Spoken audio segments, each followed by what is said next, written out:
Sir, talking about the raid on Michael Cohen's office, the president said it's an attack on our country, it's an attack on what we all stand for. In what way is an FBI raid on Michael Cohen's office an attack on our country?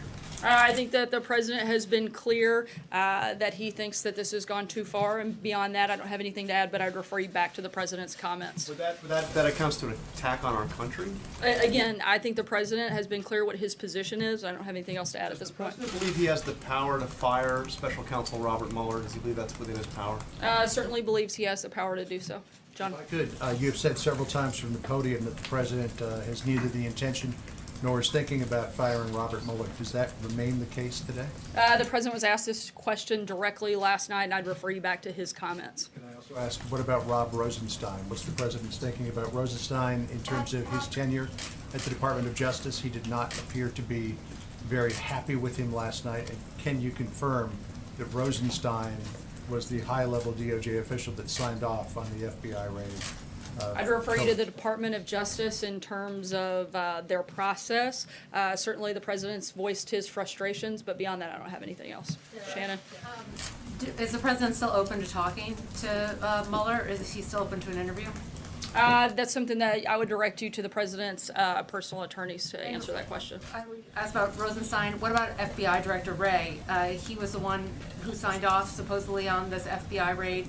Does the president still have confidence in him? Again, I would refer you to the Department of Justice on the process and who did or did not sign off. That's not something that we were a part of here. The president's feelings about the FBI director. Does he have concerns about the FBI director? The president's voiced his frustration with the situation. I haven't spoken with him directly about Director Wray. Jill? Two things, just to follow up on that. Has the president spoken with either Jeff Sessions or Rosenstein since the raid yesterday? Not that I'm aware of. Okay, and then I wanted to ask you about the decision to cancel the trip. Can you walk us through a little bit more of the decision-making there, why the president felt like he couldn't make a decision, he couldn't execute on whatever he decides to do while he's traveling, considering that the missile strike last year was actually launched while the president was in Mar-a-Lago? Mar-a-Lago happens to be within the United States, something I'm sure you're very well aware of. The president would like to stay in the country while there are a lot of developments going on around the world. What does being in the country, how does that benefit him? Again, I'm not going to get into specifics on intel matters and things that we may or may not do, but the president and his national security team felt it was best that he stay in the United States while all of these developments are taking place. Jacqueline? Does Michael Cohen still represent the president? I'm not sure. I would refer you to Michael Cohen on that. And when did the president first learn of the payment from Michael Cohen to Stormy Daniels and their non-disclosure agreement? I'm not sure on the exact timing. Kristen? Sorry, I'm going to keep moving because we're tight on time. Just one more question, Sarah. If the president Sorry, Jacqueline, I'm denies going to having keep an moving. affair Go ahead, with Kristen. Stormy Daniels, then why didn't he Jacqueline, instruct? I'm going to move on to Kristen. Sorry, we are tight on time with the visit of the Alabama team coming up soon. Go ahead. Well, just, can you follow up on that question? Does he I didn't hear the continue to deny having an affair? Then why doesn't he Stormy? just The instruct president's Mr. been Cohen clear. to- He's addressed this several times. I don't have anything else to add. Brian? Sarah, like to let follow me just up. ask my other question. Can no. you just say definitively, has the president had any conversations about firing Jeff Sessions, Rod Rosenstein, or Robert Mueller in the past 24 hours? I haven't had any conversations with him on that. I can't speak beyond that at this point. Sorry, Kristen, we've got to keep going, He guys. Go called ahead, it a Brian. witch hunt, but Rod Rosenstein, whom he appointed, signed off on She's the the lady probe. going to do it. Go ahead. Well, I answer her if, go ahead, Kristen.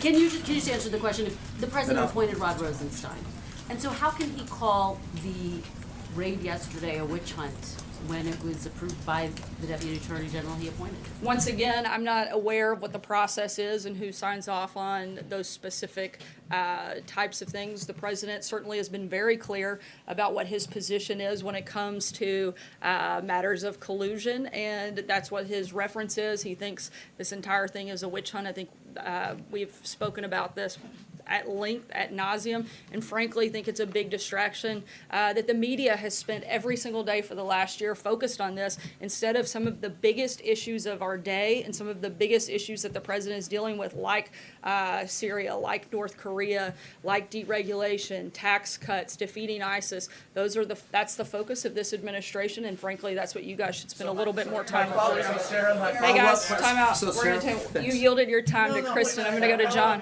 Please, if I Sorry. may, just to follow up. All right, I'll come back to you, Brian, for one. Thanks. You had said that I'm it is a feeling witch. generous today. Thank you, thank for you. Nadia's birthday. Just two quick ones. You said that it's a witch hunt, and you've continued to characterize it as that. But in so much as this administration also has leveled sanctions against the 13 Russians that were indicted by the Mueller investigation. In some point, are you a party to this witch hunt, or is some of it at least a legitimate effort? Just because there may have been involvement by Russia doesn't mean there was involvement by the Trump campaign. And to try to conflate the two is insane. No, that's not the question. The question is, in some ways, aren't you at least supporting what they've done, because they've indicted some of the people that you have leveled sanctions against? So you're in agreement with Mueller in at least some regards, right? We've been outspoken on a number of occasions that we think that Russia was involved in election meddling, and we've taken actions because of that. But that has nothing to do with whether or not the president and his campaign had anything to do with that. I'm not. Sorry, I'm going to keep moving. John, I called on John before. Guys, one at a time. Go ahead, John. Thanks a lot, Sarah. Sorry, right here. Thanks a lot, Sarah. What Kind is of crazy today. What is the nature of the president's relationship right now with Attorney General Jeff Sessions? He really voices his pleasure with him last evening in his remarks. Is it a good relationship? Does he risk being fired right now? I think the president was pretty clear about his frustrations when he spoke about that last night. Michael? One other one, real quick, Sarah, if you don't mind. It's about the EPA administrator, Mr. Pruitt. If it turns out that he lied in the interview that he gave with Fox News, my colleague Ed Henry, would that be problematic for him in terms of holding on to his job? I'm not going to get into hypothetical situations, but certainly the president would expect all members of his cabinet to be honest and certainly open with the public. Michael? So the president last night seemed to combine his reaction to the Russia investigation, which we've heard him say before, and this new investigation that has grown out of the raids in New York of his attorney. Does he view that as one and the same investigation? In other words, does he think that's all kind of under the umbrella of the special counsel, or does he view the Russia investigation as separate from the probe into the payments by these women that is apparently being conducted by the U.S. Attorney's Office in New York? I think certainly that they are separate investigations, but I think that publicly they have been conflated quite a bit. Pamela? Has the president spoken with Michael Cohen since the raids? Not that I'm aware of. And can I just ask you, you said that he views this as sort of crossing the line. Can you explain a little bit more why these raids on his personal attorney is viewed by the president as crossing the line? I don't have anything else to add on that front right now. Right here in the front. Clarify something you said earlier. You said the president believes he has the power to fire Robert Mueller, because usually most legal experts believe that he would have to order Deputy Attorney General Rod Rosenstein to fire Mueller, and Rosenstein could, of course, refuse. I know a number of individuals in the legal community, and including at the Department of Justice, that he has the power to do so, but I don't have any further announcements on. They said that it is. They've told me, I've asked. They've said that it's Rod Rosenstein oversees special counsel, and only he has the power to fire the special counsel. Again, we've been advised that the president certainly has the power to make that decision. I can't go anything beyond that. Dave? The British government said they're still looking for confirmation that Assad used chemical weapons last weekend. Is the president still looking for confirmation of that? I can't get into specific classified information, but I can tell you we feel confident in the comments that we've made up until this point. John? Thank you, Sarah. Two questions with brevity on Ambassador Bolton. With the We'll believe it when we see it, right? resignations of Michael Anton and now Tom Bossert, can we expect any other changes of personnel in his family? I don't have any other personnel announcements to make at this time, but we'll The certainly other keep you guys question- posted. Right.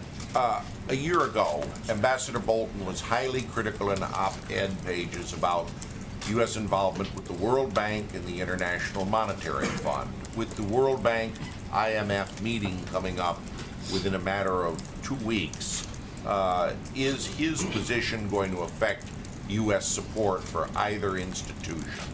I don't have any policy changes on that front at this time and don't expect any on that front. Francesca? Thank you, Sarah. Yesterday, President Trump said something very interesting about Syria. He said that because of the power of the United States and because of the power of our country, we're able to stop it. Now, with bringing in Ambassador John Bolton as well, which is sort of a signal of a more hawkish stance potentially, I want to know if the president has changed his calculus in any way on Syria and on whether or not he wants to pull out those troops very soon, as he previously said. I addressed the troops yesterday. I don't have anything new on that front in terms of things that the president may or may not do. We're not going to broadcast, and I don't have any announcements on that front. Fred? Fred? Oh, thanks, sir. This week, Senator McConnell said they're taking up 6 nominations, and that they're going to continue taking up 6 nominations per week. Do you consider that a major breakthrough for the administration, considering there's been We'd like to so see many them blocking? take on a lot more than 6, but we're certainly glad to see those 6 move forward, but we'd like to see them move forward in a much bigger fashion than just the single digits right now. And one other question. On U.S. Attorney Berman, he's in an interim position now in New York. The reports have been that the president was going to nominate him for full-time. Is that still the case? Will the president nominate him? I don't have any personnel announcements on that front. Sayer? Thanks, Sarah. So, all of the evidence so far in the Syrian chemical attack points to the use of chlorine gas. The Assad regime has been suspected of using chlorine multiple times on the battlefield. What makes this particular attack different and warrant the international response and the potential use of lethal force that we're seeing from this president? I can't address specific intelligence matters, but I think everyone around the world can see why these recent attacks are so horrific. And beyond that, I can't get into any other details. Eamon?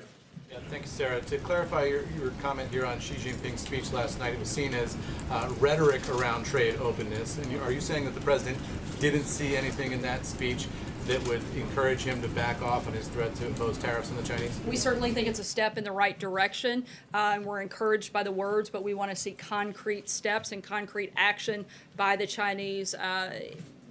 In the meantime, we're going to continue moving forward. What specific actions do you want to see from the Chinese? What could they do here to stave off those tariffs at this point? This is going to be something that's part of private negotiations that we have with the Chinese, but certainly we want to see more than just the rhetoric, but we think that's a very good sign and moving in the right direction. If you got time for one last question, Blake. And to pick up, and I guess I missed that, I don't know. I didn't hear it, so yeah. I think they were saying they thought you were great. I'm pretty sure that was it.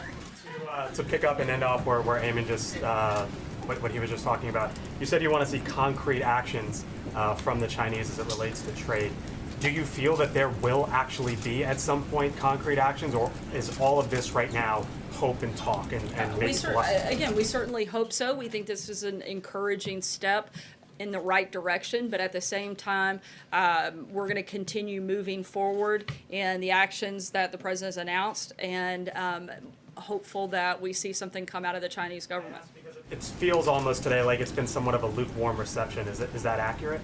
No, as the president himself said, he appreciates President Xi's kind words, but we want to see more than just words. We want to see action, and that's what we're focused on pushing forward, is making sure that we stop the unfair trade practices. That's been what the president's committed to, not just rhetoric, but actual action.